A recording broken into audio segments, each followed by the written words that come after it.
and people are celebrating. Like, whoa, whoa, whoa, whoa, whoa. You want people to die that you disagree with? Like, where are we right now on the scale of 1 to civil war? Insane. Guys, I came across this video that I found online, man. Joe Rogan talking about Charlie Kirk, saying that we're on a way to a bona fide civil war. That's what he said. That's a direct quote. Don't forget to like, don't forget to subscribe. We're going to check this out. I want to figure out what exactly is going on. I think it's because of a teacher recently mocking the Charlie Kirk unaliving, which is crazy. It's just crazy in schools that people would bring that idea to schools and present it to children. Insane. Let's check it out. Leslie, I wanted to get your thoughts on something. Joe Rogan, right? He has a huge podcast, millions of followers and listeners. And as I argue, he has a subscription to Curiosity. He's not party affiliated, but he had this warning for the left where he talked about that these celebrations, these vile celebrations, which are insane, Charlie Kirk's assassination might push America to the brink. Let's watch. Charlie Kirk gets shot and people are celebrating.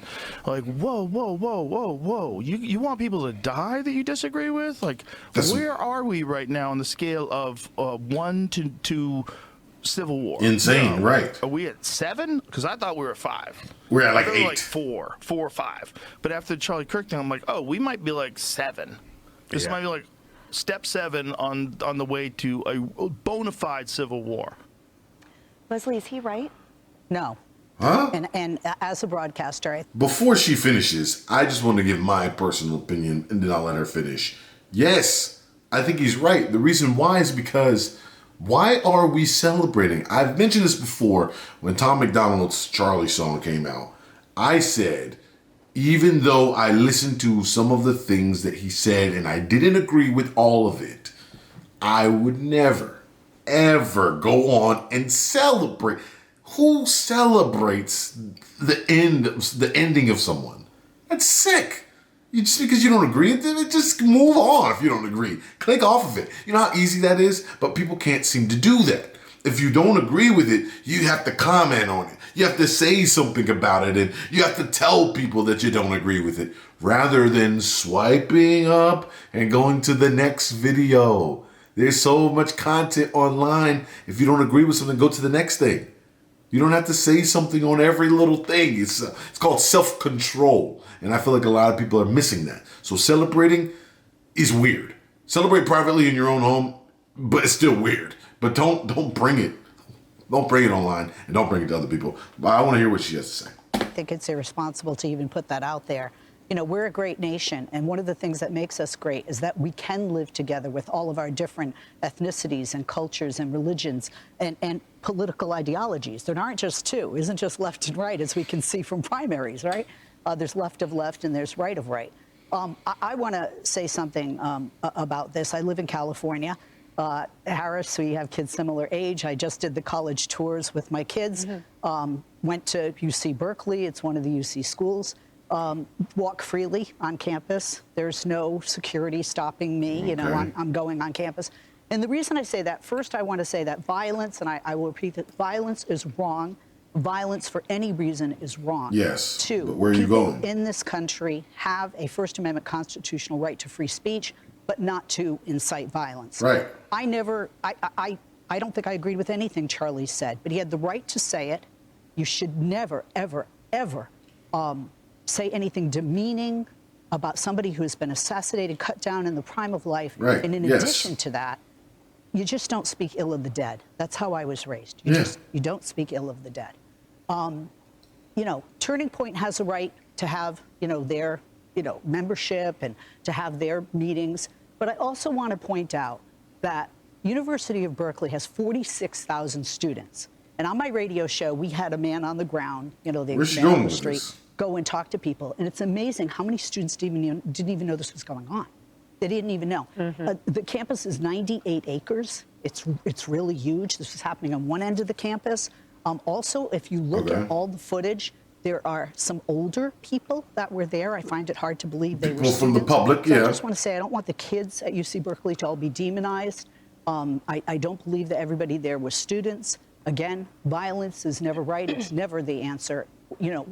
regardless of your political ideology. And every campus should welcome other opinions. Like Liberty, let some atheists talk. UC Berkeley, let conservatives talk. But I want to know why we can't agree to disagree. That seems to be a thing that people just can't do. Even some of the clips that I've seen with Charlie Kirk, I think some of them were cut in such a way so that it seems like an argument that ended with him just cutting them off. But I know they were there for clickbait. Like you click on it so you can say something. But when you watch the longer version, you'll see that there's some of the people who are like, okay, well, we'll agree to disagree. And he's like, okay, that's fine. And that's it.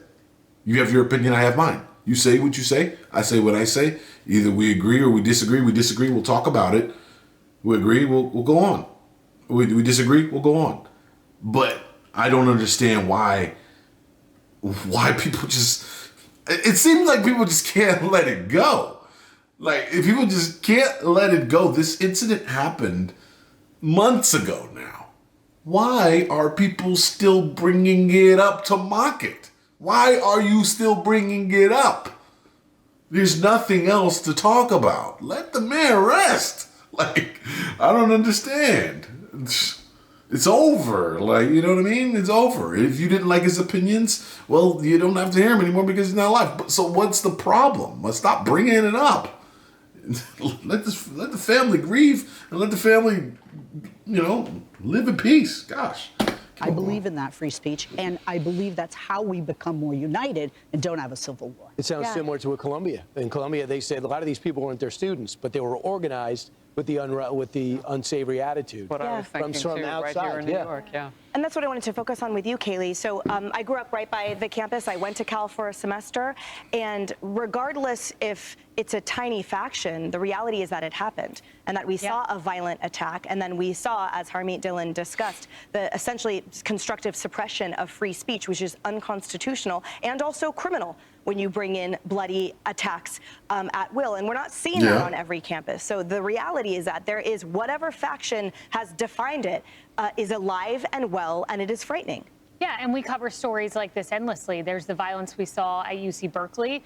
There's the social studies teacher you played that said, bye, Charlie, what a piece of garbage. Look what happens. You don't have to say that. What an appalling thing to say. And this person is teaching students. Right. That's not just one isolated example. We've seen examples like this across the country.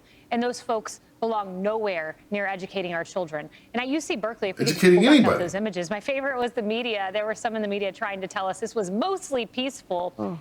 Wasn't mostly peaceful. There were fireworks, there was tear gas. You covered, is that peaceful? There was a bloodied face. Pause. Did you hear what she said? She's on Fox News and she made a comment about the media. Even people from the inside, people that are right sitting up there on Fox News can say that the media says it was mostly peaceful and that's wrong. She literally pointed that out.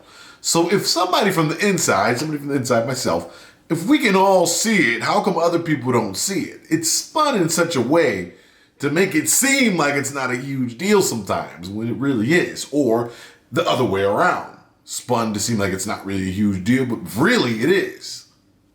I haven't seen anything like this, but this was not too long ago. This was last week. Go back. I want to say that again. Mostly peaceful.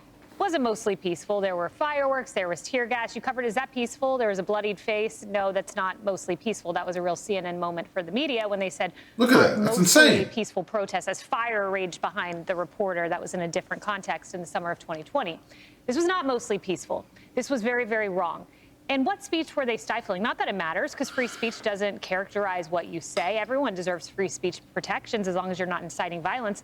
But the speech that they were objecting to was that of Frank Turek, who was one of the two speakers. Frank Turek, a pastor, he was one of the last people with Charlie on not a that pastor. Day, stood on the stage and said, the Bible talks about the fact that testing produces patience, patience produces character, tribulation leads to hope, and it says all things work together for the good of those that love God. So that's the hateful speech to which they were protesting. I have Frank Turek joining me Saturday to talk about that moment as people tried to stop him from speaking and stop the people outside there. And I just want to end with Bill Maher. I never thought that I'd be someone who quotes Bill Maher frequently, but I want to because he has been very good on these issues.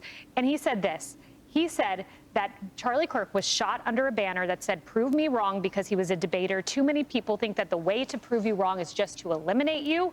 He said that is gross, and he says, "I have no use for you if you say those things." Good for Bill Maher once again for standing up for free speech. Good for you, Leslie, and I hope we hear that broadly. Yeah, I hope and so. I don't want this to go unsaid, Leslie, which is that when you said you don't think you maybe agree with anything he said, maybe you and I can sit down and listen to things he said, and we'll find some common ground, because there was a lot of love in what Charlie said. All of that sometimes it really gets under my skin, because I just don't understand why people can't let things rest. Oh, I'm sorry, this was 2 weeks ago. I just can't understand why people say those things and why people act that way. Everybody's allowed to have an opinion. Do you think I loved everything he said? No, but I would never get on here on my platform and start speaking ill of, because why? That's not benefiting you. Even if somebody has a different opinion than you in real life, bring it up, say something about it, and keep it going. It doesn't have to be that deep. And unfortunately, we tend to make things that deep.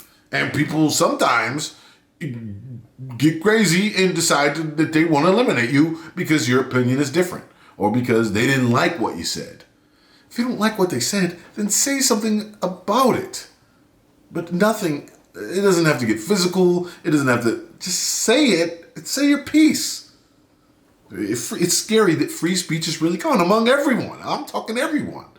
It doesn't matter who you are. And I can't say the things I want to say before somebody gets offended. If it's something I really think, and somebody's going to think that, whatever about it. But that's insane. Anyway, guys, don't forget to like, don't forget to subscribe, man. I'll catch you in the next one. Put your thoughts down in the comments. Let's talk.